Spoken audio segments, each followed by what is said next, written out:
Hello researchers, and welcome back once again to JVSCP.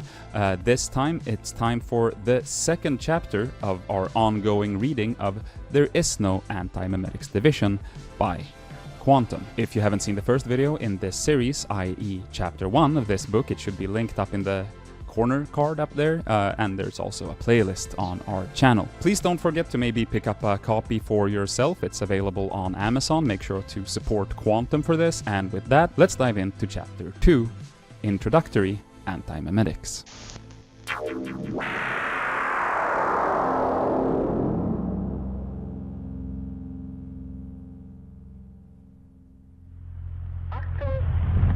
Chapter 2, Introductory Antimemetics. Junior researcher Kim's been working for the Foundation for all of 4 hours, and he feels pulverized, as if an anvil were dropped on his head in that first introductory lecture. It's lunchtime, and he's found a corner so far back in the cafeteria that nobody bothers him, where he can chew and swallow non-anomalous food, drink apocalyptically strong coffee, and digest the hard lessons of the morning. On his Foundation-provided phone, he pages fretfully through the few SCP files for which he has clearance. Most of them have to be jokes. That's how they read. Like very bad, dark, frightening jokes. Kim is one of 11 junior researchers in the new intake, and the other 10 are sitting in a separate group at a separate table, chatting animatedly to one another. There are some instructors here and there munching sandwiches. Other than them, the cafeteria, large enough to seat 200 people or more, is deserted. To Kim, that seems odd. Site 41 is large, 3 skulking buildings with significant basement space buried casually in the forests of central Colorado. Where is everybody? A man in a grey suit walks into the cafeteria, makes eye contact with Kim and strides purposefully over. The man's suit is sharp enough to cut. He wears a tie pin and platinum wristwatch as big as a brick. He looks badly misplaced. Site 41 is a working site. There's training, education, research, development, analysis, and even the containment of a very few safe SCPs going on here. Executives should never be here, so what is he? A lost exec trying to find the helipad? Or a researcher or instructor dressing for the job he wants, not the job he has? Hell of a first day, the man says, holding a hand out. Alistair Gray, with an E. Kim, says Kim. Paul Kim. Good to meet you. What accent is that, if you don't mind me asking? Kim blinks. New York, he says. I'm from New York. I'm not gonna actually do a New York accent here, because I don't know how to do one, so use your imagination there. You seem on edge. Well, that figures, doesn't it? Kim asks. You must know how the intro goes. It's like an atom bomb to the ego. I just had almost everything I know overturned. It turns out I've spent my entire adult life being protected from dangerous knowledge, as if the whole world outside is a ball pit for under 7s. Stepping out of that has been humiliating, to start with. And he blinks again. Hey, what do you do here exactly? You didn't answer my question. You didn't answer mine, Gray says. Of course I did, Kim says. I'm from... And then he just stops, his train of thought running off the end of the track into air. It's on the tip of his tongue, the answer to Gray's question, but he can't get the words out. That's weird, he says, shaking his head. At this point, he also notices that Gray isn't wearing his badge. This could be an honest mistake, albeit an extremely serious one. But surely execs don't get to the executive level without being scrupulously correct in everything they do. Who are you? Kim asks again. Your life story was fascinating. What? You spoke 4 languages. Gray tells him. 1 now and soon 0. Too huge an intellect to specialize, your education was a fusion of biochemistry and comparative literature. You felt as if you'd die if you couldn't find more foreign thoughts to cram into your head. You've been all over the world, hungry, and every country you've ever been to was like landing on another planet. You toy with anthropology, but there's too much world for one human race to ever understand, let alone one human. There's too much human race. We should pare it down. Kim nods. Would you excuse me for just 1 second? He gets up and hurries to another table, to the instructor whom he met earlier that day. When Kim gets close to her, he feels a kind of staticky sensation building up. He tries to shake her shoulder and succeeds in moving it a little, but it's like reaching through tar. Hey, there's a problem. There's an intruder. I think it might be an SCP. Doc, look at me. Hello? She doesn't react. He tries to gaggle of fellow newcomers as well, but they keep shattering and hypothesizing, oblivious to him shouting and clapping in their ears. Hey, people, listen to me! No. He looks back. Gray has stood up and started moving towards him, still with that confident smile. And there's definitely something wrong with him now, because he's visible through the tables, like an augmented reality hollow projection jammed inside Kim's eyeball. Kim realizes with a stab of fear that he can even see Gray when he blinks. His eyelids close, but Gray is still there, an apparition in what for all of Kim's life has been totally personal, private darkness. The only way he can avoid seeing Gray is to turn away, and even then he feels a radioactive prickling in the back of his eyeballs. Kim tries to phone one of the newbies. The phone in the newbie's pocket rings, and other than that, nothing happens. Nobody reacts. That doesn't make any sense, Kim says. Do you remember your father? Gray says. I never knew my father, Kim says, edging away. Mom raised me. Gray's white smile is a fixture. These people loved your perspective. They were going to put you to work on anomalous anti-memes. But they don't remember you exist. You don't exist. Kim says, mainly to himself, there aren't any dangerous SCPs on this site. It's a safe site. So either you're not dangerous, or nobody knows you exist. And if nobody knows you exist, then that means you're either brand new, or you're... What's an anti-meme? Hell of a first day, Gray says. Are you sentient? Kim asks. You seem on edge, Gray says. Kim bolts. He exits the cafeteria, turns a corner, and runs 10 or 11 paces down the corridor to where there's an elevator. He stabs the down button and waits. The elevator door is highly polished, reflective. Kim catches sight of a face in the mirrored surface and nearly falls over with shock because it's a face he has never seen before, and it's apparently his own. Jesus, no, oh no, he babbles. What the hell?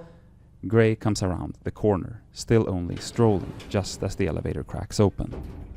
Kim dives in and punches the lowest floor, basement level 8. It's instinctive, although he could rationalize the decision in retrospect. He can't just get in his car and drive. It's better if Gray stays on site than if he's set loose in rational reality. And to do that, it's better if Kim retreats to the lowest, darkest corner of the site for which he has access, and then waits for Gray, and then locks all the doors behind them, and waits to die. The elevator starts descending, and the apparition of Gray, visible through the doors and floors, disappears upwards, shrinking with distance and perspective, but still smiling broadly down at Kim. Kim paces in the elevator. I don't remember what my face looks like. It said it had eaten all of my secondary languages, but I don't remember learning anything other than English, so it's eating my memories. It's consuming information, and I can't contact anybody directly, which means I'm on my own. I'm not trained for this. He hammers his head once against the elevator wall and stares at his shoes. But I don't know that. What if I've been trained, but I don't remember my training anymore? What if I've been working here for years, and I only think this is my first day? What if I've met this thing before? What if everybody on this site has met it multiple times, and nobody remembers? Is this what an anti-meme is? Kim remembers the near-empty cafeteria, and miles of totally unoccupied corridors and vacant office and lab space. Maybe it's not just eating my memories. Maybe it eats people whole, removes them completely from history. Maybe it's been haunting the site for years, and that's why the site's so empty, because it's nearly finished exterminating us all. I need to get help. I need to warn somebody. How? I can't talk to people. I can't phone them. I should write an SCP. But surely someone's already thought of that. He pulls his phone out. He pulls out the listing. Nearly 10,000 SCP entries. 100 of them are tagged antimemetics alone. Kim clears his mind. Gray with an E. GREY 4739. Item number SCP-4739. Object class Keter. Special containment procedures. I'm disregarding the format because time is a factor. If you're reading this, you've already been isolated from the Foundation at large. Attempts to signal for help are futile. You're now inside of 4739's gullet after ingestion and prior to digestion. You need to get to lab S041-B08-053 as soon as possible and continue the research until you find a way to stop or kill Gray before it kills you. Don't read the rest until you're in the elevator. Description. At that moment, the elevator doors open at basement level 8. Alistair Gray is waiting, still smiling disarmingly.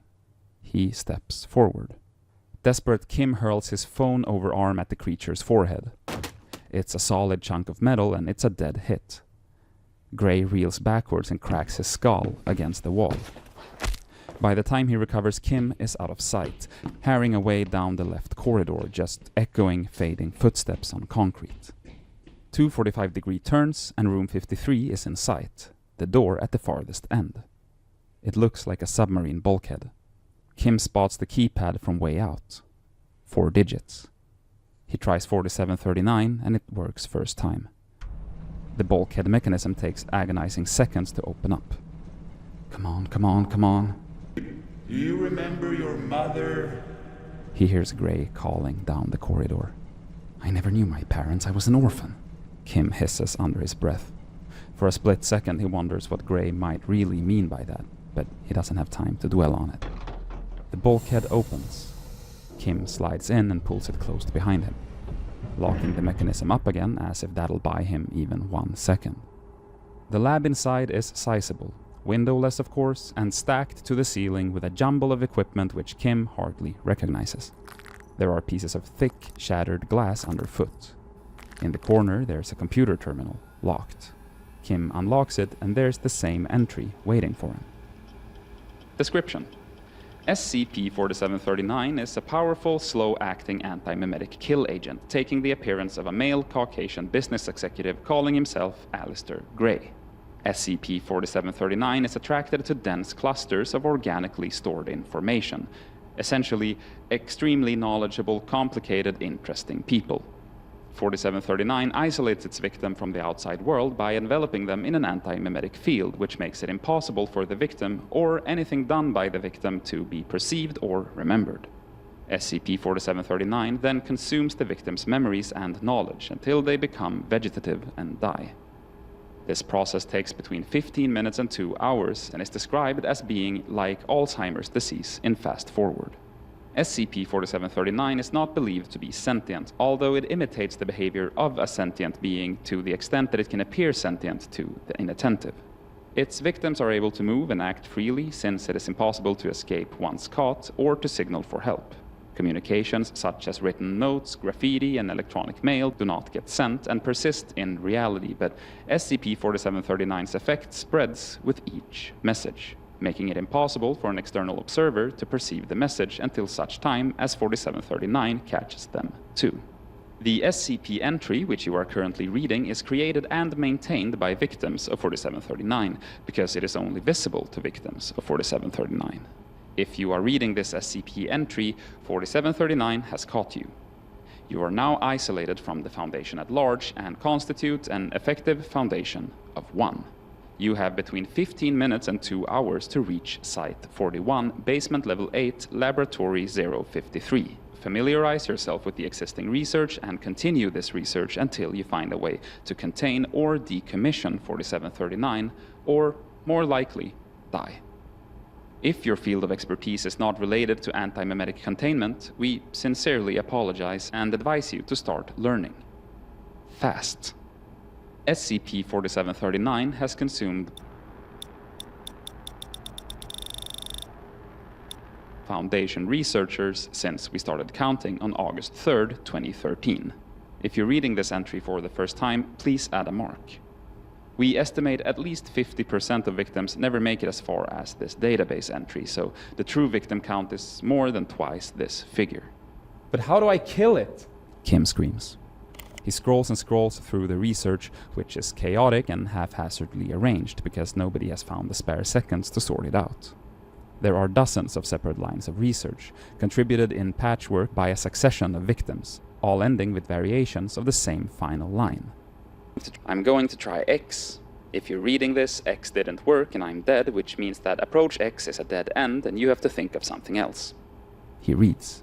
Nobody has succeeded in physically engaging with Grey. Nobody can stall it, evade it, slow it down, reason with it, or redirect it to some other target. People have tried poisoning their memories with indigestible ideas, drip-feeding their memories to Grey to slow him down, replacing their memories faster than Grey can eat them, and force-feeding Grey too many memories at once to overfeed him and blow him up. They've tried committing suicide by Class A amnestic overdose. None of it worked. More than 100 people, most of them apparently possessing doctorates, have slid into the maw of this thing, fought briefly and, with a greater or lesser degree of dignity, died. There are no remaining untried threads. I'm fucked, Kim concludes. He glances up.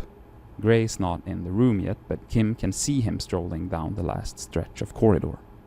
He's a totally intangible being. Physical obstructions are irrelevant to him. He can't be hurt. Kim clutches the pocket where he used to keep his phone. Wait a second. He scrolls again.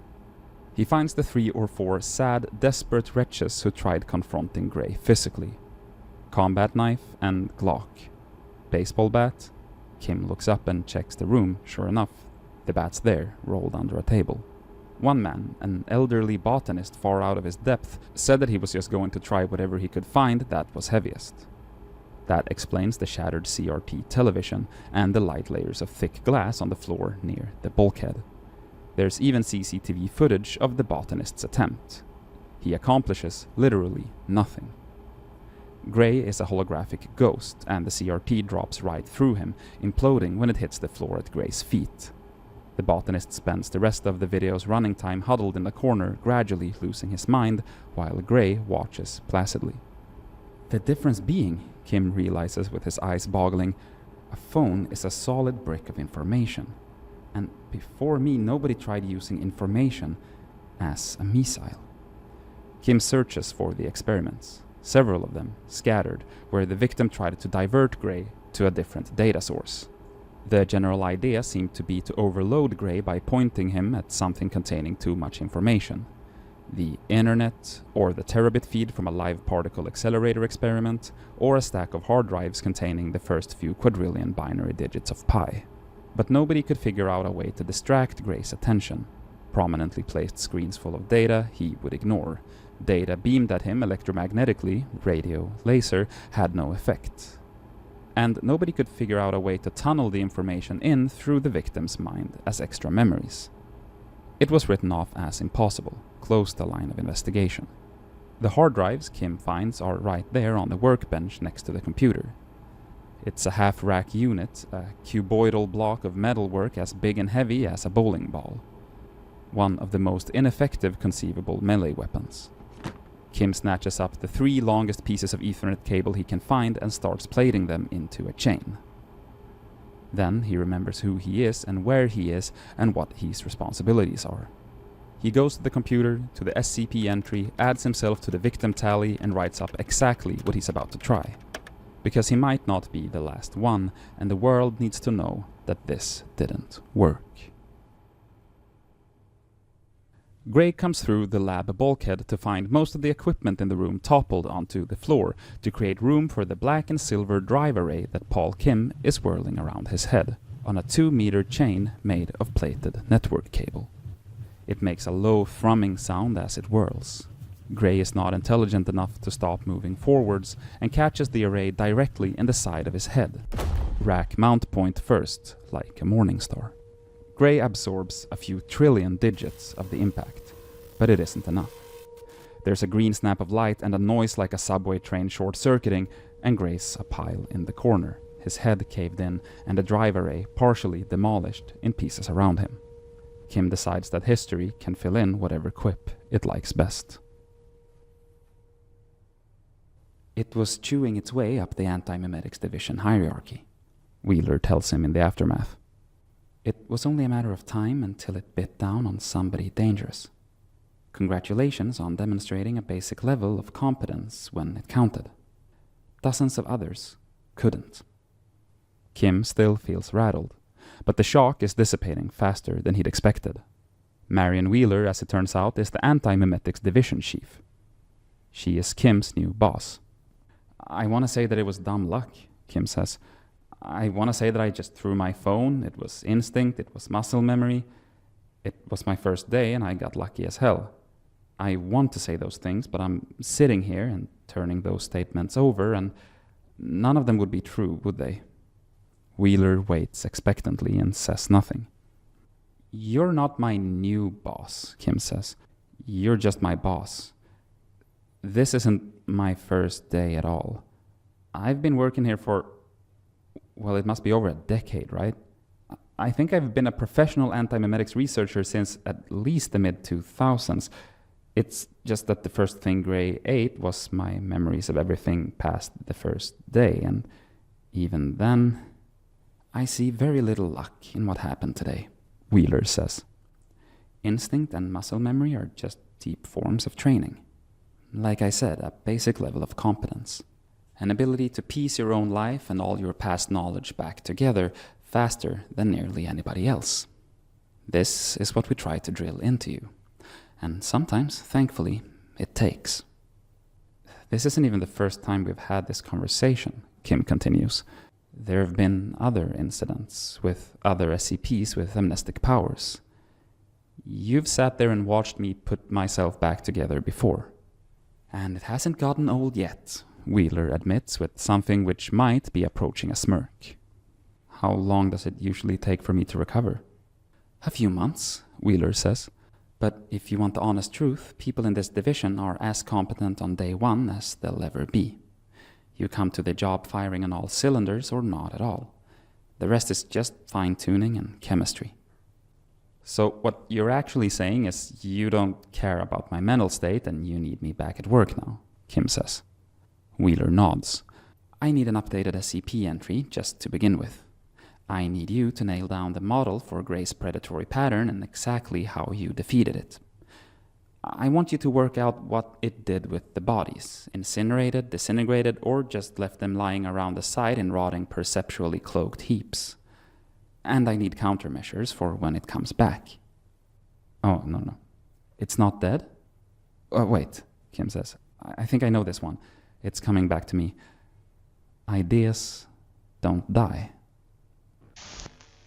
And that was the second chapter of There Is No Antimemetics Division by Quantum. It's available again on Amazon if you are able to. I think it would be, a cool thing to do to support the author for, putting this out for free on the SCP Wiki and then selling, I believe, self-published book for cheap. I think this chapter is interesting. I'm completely theorizing here, but this was originally released as series on the SCP Wiki with a new entry coming out every now and then.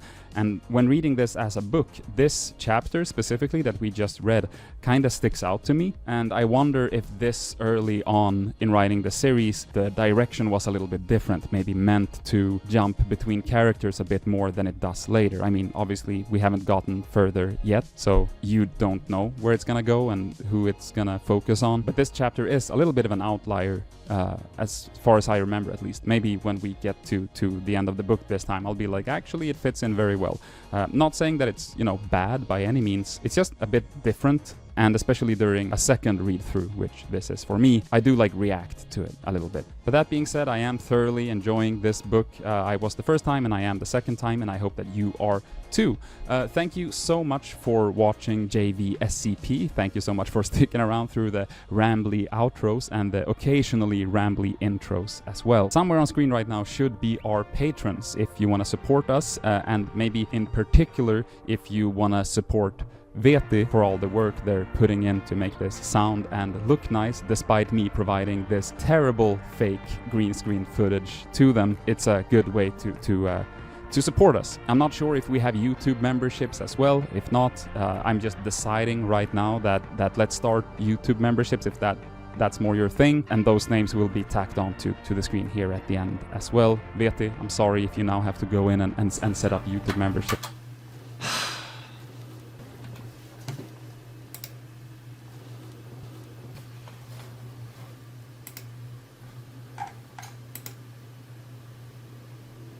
But some people prefer that, and I think that's cool and good, and we're super appreciative of anyone who wants to support us. Okay, rambly outro like I said, like always.